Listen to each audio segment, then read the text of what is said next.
রাজিম বিসমিল্লাহির রহমানির রহিম। গতকাল অনাকাঙ্ক্ষিতভাবে নির্বাচনী প্রচার অভিযানের উপরে হামলার প্রতিবাদে আয়োজিত আজকের এই বিক্ষোভ সমাবেশের সম্মানিত সভাপতি মুলাদি পৌরসভার আমির জনাব অধ্যক্ষ হুমায়ুন কবির, উপজেলার সেক্রেটারি ডক্টর মোর্শেদ আলম, অন্যান্য নেতৃবৃন্দ, 10 দলীয় জোটের নেতৃবৃন্দ, আগত কর্মী ভাইসব, প্রিয় তৌহিদি মুলাদি জনতা, আসসালামু আলাইকুম রহমতুল্লাহি ওয়া বারাকাতুহু। সম্মানিত মুলাদিবাসী, আজকে একটি পরাক্রান্ত হৃদয় নিয়ে আপনাদের সামনে উপস্থিত হয়েছি, যা ছিল আমাদের জন্য, মুলাদি উপজেলার মানুষের জন্য একটি বেদনাদায়ক। আগামী ত্রয়োদশ জাতীয় সংসদ নির্বাচনে যেই সময় দেশের মানুষ ভোট দেওয়ার জন্য ভোটের আমেজে যারা উৎসুক হয়ে কাজ করছিল, ঠিক এমনি একটি মুহূর্তে আগামী ভোটের রাজনীতিকে বা ভোটদানকে সুন্দরভাবে এগিয়ে নিয়ে যেতে না পারা যায়, সেজন্য একটি অনাকাঙ্ক্ষিত পরিবেশ সৃষ্টি করা হয়েছে। আমরা এই অনাকাঙ্ক্ষিত পরিবেশ সৃষ্টির জন্য দুঃখ প্রকাশ করছি। আমরা শুধু দুঃখ প্রকাশ করছি না, আমরা ক্ষোভ প্রকাশ করছি। এরকম অনাকাঙ্ক্ষিত পরিবেশ সৃষ্টি করে আগামী দিনের ভোটকে সুন্দরভাবে এগিয়ে নিয়ে যাওয়া সম্ভব হবে কিনা আমরা আশঙ্কা বোধ করছি।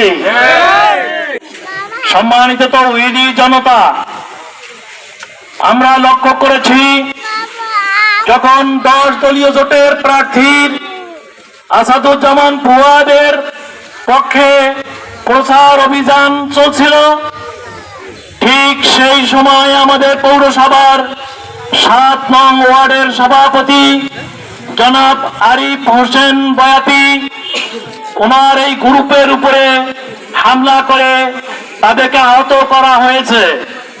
ভয় ভীতি দেখানো হয়েছে যাতে করে আগামী দিনে তারা মাঠে ময়দানে কাজ করতে না পারে, সেই জন্য ভয় ভীতি দেখানো হচ্ছে। শুধু এখানেই নয়, আমরা খবর পাচ্ছি নাজিরপুর সহ বিভিন্ন জায়গায় এইভাবে ভয় ভীতি দেখিয়ে, ভোটারদেরকে ভয় ভীতি দেখিয়ে যাতে করে ভোট কেন্দ্রে তারা নির্বিঘ্নে যেতে না পারে, ভোটের দাওয়াত ঠিক মতো দিতে না পারে, এইভাবে পরিবেশকে খারাপ করার চেষ্টা করা হচ্ছে। সম্মানিত ভাইসব, এহেন কার্যক্রমগুলো সুন্দর হতে পারে না। তাই আমি নেতৃবৃন্দের কাছে বলবো, গতকালকে ঘটে যাওয়া বিষয়টি অদ্যাবধি কোনো খোঁজ খবর নিয়েছেন কিনা এবং এ ব্যাপারে আপনারা কোনো দুঃখ প্রকাশ এখন পর্যন্ত করছেন কিনা আমার সন্দেহ হচ্ছে। আমরা এগুলো লক্ষ্য করিনি। গত 11ই সেপ্টেম্বর মুলাদি কলেজে অতর্কিতভাবে ছাত্র শিবিরের উপরে হামলা করে 5-7 জন ভাইকে আহত করে বরিশাল মেডিকেলে পাঠানো হয়েছে। বিষয়টি অত্যন্ত অমানবিক একটি বিষয় ছিল। আমরা বিএনপি নেতৃবৃন্দের কাছে অবহিত করেছি, তারা এ ব্যাপারে কোনো পদক্ষেপ নেননি, কোনো দুঃখ প্রকাশ করেননি। পক্ষান্তরে মানবিক কারণে আমরা একটা জিডি পর্যন্ত করিনি। আমরা অপেক্ষা করছিলাম যে আপনারা এই বিষয়টিকে ভালোভাবে দেখবেন এবং বিষয়টিকে আপনারা মিটিয়ে ফেলবেন। আগামী দিনগুলোতে যেন আমরা সহাবস্থান করে ময়দানে কাজ করতে পারি, সে ব্যাপারে বাস্তব পদক্ষেপ নেবেন। কিন্তু আমরা লক্ষ্য করেছি তারা আদৌ সে বিষয়ে একটু দুঃখ প্রকাশ পর্যন্ত করেননি। এবং গতকাল ঘটে যাওয়া বিষয়টি নিয়েও কোনো ব্যাপারে তারা দুঃখ প্রকাশও করেননি। আমাদের প্রশ্ন জাতির কাছে, একটা এলাকার একটি জনপদে যদি আপনি প্রতিপক্ষকে আপনি শত্রু মনে করেন, প্রতিপক্ষকে যদি আপনি হৃদয়ের মাঝে স্থান না দেন, তাহলে জনগণের মাঝে দ্বিধা বিভক্ত করে এই জনগণকে নিয়ে সাথে ভোটের রাজনৈতিক ময়দানে এটা সৌন্দর্য বলে আমি মনে করি না।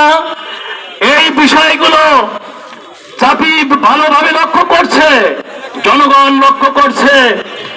পক্ষান্তরে হাসপাতালে আপনাদের কর্মীরা কোন রকমের কাটার আসর হয়নি, তারপরও ভর্তি হয়েছে, তামাশা করা হয়েছে, সে বিষয়টি জাতি লক্ষ্য করেছে। অতএব মিথ্যাচার দিয়ে অন্যায় ভাবে অন্য দলের কর্মীদের উপরে, নেতাদের উপরে, জনগণের উপরে যদি এইভাবে অত্যাচার করা হয়, তাহলে জনগণ যেভাবে অতীতকে বরদাস্ত করেনি, ঠিক একইভাবে জনগণ এই বিষয়গুলো ভালোভাবে নেবে না। ভোটের মাধ্যমে জনগণ এর জবাব দেবে। সম্মানিত ভাই সব, সন্ত্রাস করে, আন্দোলন করে মানুষের মন জয় করা যায় না, ক্ষমতা দখল করা যায় না। যদি পুরানো নীতিতে সেটা করা হয়ে থাকে তাহলে সেটা ভুল হবে। জনগণের হৃদয়কে আঘাত দিয়ে আক্রমণ করে হামলা করে জয় করা সম্ভব নয়। আসুন আমরা সবাই উদারতার মাধ্যমে, ভালোবাসার মাধ্যমে জনগণের আস্থা অর্জন করে আমরা আগামী নির্বাচনে এগিয়ে যাব, এটা প্রত্যাশা করছি। আমরা প্রশাসনকে জানাতে চাই যে এহেন অবস্থায় আপনার নাকি পক্ষ ভাবে দেখার, আপনারা সবাইকে সমান ভাবে দেখার জন্য আপনাদেরকে উদাত্ত আহ্বান জানাচ্ছি। আগামী দিনগুলোতে যদি আপনারা কঠোরভাবে পদক্ষেপ না নেন, তা আপনারা যদি কোনো পক্ষপাত দুষ্ট ভূমিকা আচরণ করেন, তাহলে সেটা জনগণ ভালো চোখে দেখবে না। আমি আশা করছি আগামী দিনে আপনারা এই বিষয়গুলো ভালোভাবে লক্ষ্য করবেন এবং সব দলকে সমান সুযোগ দেবেন। এই উদাত্ত আহ্বান দেখে আজকের এই সমাবেশ এখান থেকে শুরু করে শেষ হওয়া পর্যন্ত সবাইকে সুশৃঙ্খল ভাবে মিছিল বাস্তবায়ন করার জন্য উদাত্ত আহ্বান দেখে আল্লাহর কাছে সাহায্য কামনা করে আমার বক্তব্য এখানে শেষ করছি। আসসালামু আলাইকুম ওয়া রাহমাতুল্লাহি ওয়া বারাকাতুহু।